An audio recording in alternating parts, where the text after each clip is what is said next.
የዩናይትድ ስቴትስ ፉድ ኤንድ ድረግ አድሚኒስትሬሽን ከደህንነቱ ጋር በተያያዘ እጅግ በጣም ያሳስበኛል በሚል በድረገጹ ላይ ስለ መድኃኒቱ በዝርዝር ያሰፈረበትና ያስቃኘበት ሁኔታ አለ።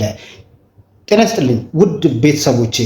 የአሜሪካው የመድኃኒትና ምግብ ቁጥጥር ባለስልጣን ከቅርብ ጊዜ ወዲህ ስለ አንድ መድኃኒት እጅጉን ስለ ደህንነቱ ያሰጋኛል በማለት ድረገጹ ላይ ያሰፈረበት አግባብ አለ። ይህን መድኃኒት ተከትሎ እንግዲህ አዲስ ባች በሚመረትበት ሰዓት ተጨማሪ የፕሮዳክት ሌብሊንግ ኢንፎርሜሽን አስገዳጅ በሆነ ሁኔታ እንዲካተት አዟል። ፍቃዱ ድንቁ ባላለው በጥቁር አንበሳ ስፔሻላይዝድ ሆስፒታል ክሊኒካል ፋርማሲስት የመድኃኒት ደህንነት ፐርሶኔል ሜዲኬሽን ሴፍቲ ፎካል ፐርሰን በመሆን እያገለገልኩ እገኛለሁ።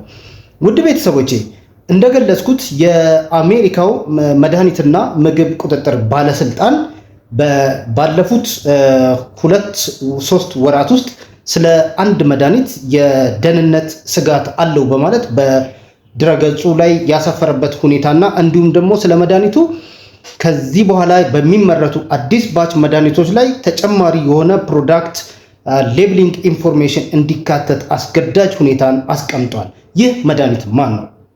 በዝርዝር እናያለን። ሌቮዶፓ ካርቢዶፓ የሚባል መድኃኒት ብዙውን ጊዜ ፓርኪንሰኒዝም ህመም ያለባቸው ሰዎች የሚጠቀሙት። ፓርኪንሰኒዝም የሚባል ህመም እንግዲህ ለብዙዎቻችን እንደምናውቀው የሰውነት ሚዛንን አለመጠበቅ፣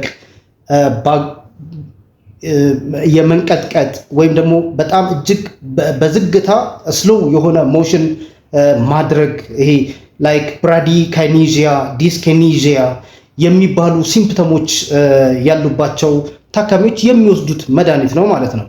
እንግዲህ ውድ ቤተሰቦቼ ይህን መድኃኒት እጅግ ለረጅም ጊዜ ሲወስዱ የነበሩ ሰዎችና እንዲሁም ደግሞ በቀን ከ1000 ሚሊግራም በላይ እየወሰዱ ያሉ ሰዎች ከፍተኛ የሆነ የቫይታሚን ቢ6፣ ቢ9 እንዲሁም ደግሞ ቢ12 እጥረት ይኖርባቸዋል። ይህ የሚሆነው ምንድን ነው?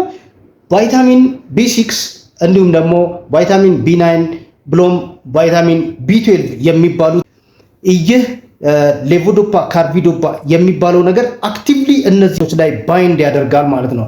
ባይንድ በሚያደርግበት ሰዓት የነሱ በብለድ ውስጥ ያላቸው ባዮ አቬይላቢሊቲ እጅግ በጣሙን ይቀንሳል። ከነሱ መቀነስ ጋር ተያይዞ ደግሞ ሌላ እነዚህ የቫይታሚን ቢ ዘሮች በደም ውስጥ ሆሞሲስቲን የሚባል አንድ አሚኖ አሲድ ወይም ደግሞ ፕሮቲን አለ። የእሱን እጅግ ከፍተኛ የሆነ በሰውነት ውስጥ ወይ ደግሞ በደም ውስጥ የመዘዋወርን አቅም የሚቀንሱና የእሱን ብሬክዳውን የሚቀንሱ ናቸው ወይም ደግሞ የሚገቱ ናቸው። ታዲያ ይህ የነዚህ የቫይታሚን ቢ ዘሮች መጠን በደም ውስጥ እየቀነሰ በሚመጣበት ወቅት ይህ ሆሞሲስቲን የሚባለውም አሚኖ አሲድ እጅጉን ይጨምራል። እጅጉን በሚጨምርበት ሰዓት ደግሞ ከፍተኛ የሆነ የካርዲዮቫስኩላር ዲዚዝ ስጋትን ያሳድራል ማለት ነው። የካርዲዮቫስኩላር ዲዚዝ ስጋቶች እነማን ሊሆኑ ይችላሉ የሚለውን ነገር የልብ ህመም ሊሆን ይችላል። እንዲሁም ደግሞ የልብና የደም ስር አጠቃላይ ከዛ ጋር የተያያዙ ህመሞችና እንዲሁም ኤምአይ የሚባለው ማዮካርዲያል ኢንፋርክሽን የሚባለው ፕላስ ደግሞ ማዮካርዲያል ስኪሚያ እንዲሁም ደግሞ ስትሮክን ያስከትላል ማለት ነው። ስለዚህ ቤተሰቦች ከዚህ በተጨማሪም ደግሞ ይህ የነዚህ የቫይታሚን ቢ ዘሮች ቢ6፣ ቢ9፣ ቢ12 የሚባሉት እጅጉን በሌቮዶፓ ካርቢዶፓ ምክንያት በደም ውስጥ ወይ ደግሞ በሰውነት ውስጥ ያላቸው መጠን እጅጉን በሚያሽቆለቆሉበት ሰዓት ከፍተኛ የሆነ የኒውሮሎጂካል ሲምፕተሞች ይታያሉ። ከነዚህ የኒውሮሎጂካል ሲምፕተሞች መካከል አንዱ ሲጀር ነው ወይም ደግሞ እንፍርፍሪት የሚባለውን ነገር መቆጣጠር ያቅተዋል ማለት ነው። ሌላኛው ደግሞ የሙድ መዋዠቅ ነው። ከሙድ መዋዠቅ ጋር በተያያዘ ከፍተኛ የሆነ ድባቴ ውስጥ ይገባሉ። ይህ ከፍተኛ የሆነ ድባቴ ደግሞ ፈጽሞውኑ በሌሎች አንታይ ዲፕረሳንት መድኃኒቶች ፈጽሞውኑ ሊጠፋ የማይችል ይልቁንም ደግሞ የቫይታሚን ቢ ዘሮችን መጠን ቼክ በማድረግ እነሱን በአግባቡ ሰፕሊመንት ማድረግ ይህንን ዲፕሬሽን ሊያስቀረው ይችላል።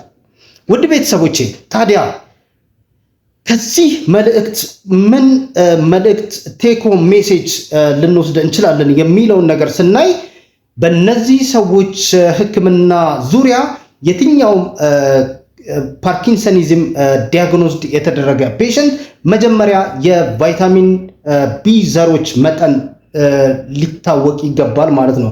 ቤዝላይን የቫይታሚን ቢ6፣ ቫይታሚን ቢ9 እንዲሁም ደግሞ ቫይታሚን ቢ12 የሚባሉት የቫይታሚን መጠኖች በብለድ ሌቭል ውስጥ ያላቸው መጠን ሊታወቅ ይገባል ማለት ነው።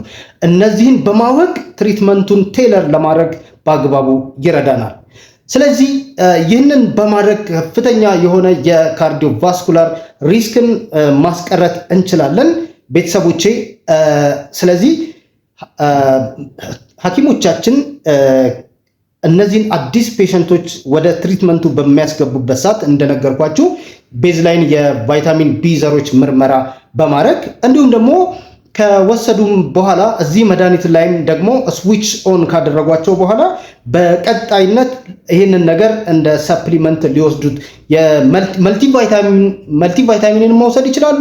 ስፔሲፊካሊ ደግሞ ቫይታሚን ቢ ዘሮችን የበለጸጉ ሚኔራሎችን ቫይታሚኖችን ማስጀመር በቀጣይነት ይህንን ሌቮዶፓ ካርቢዶፓ የሚባለው መድኃኒት በሚወስዱበት ወቅት በቀጣይነት የነዚህን የቫይታሚን ቢ ዘሮችን በአግባቡ ሰፕሊመንት እየተደረጉ መሄድ እንዳለባቸው በደንብ ሊጤን ይገባል ማለት ነው።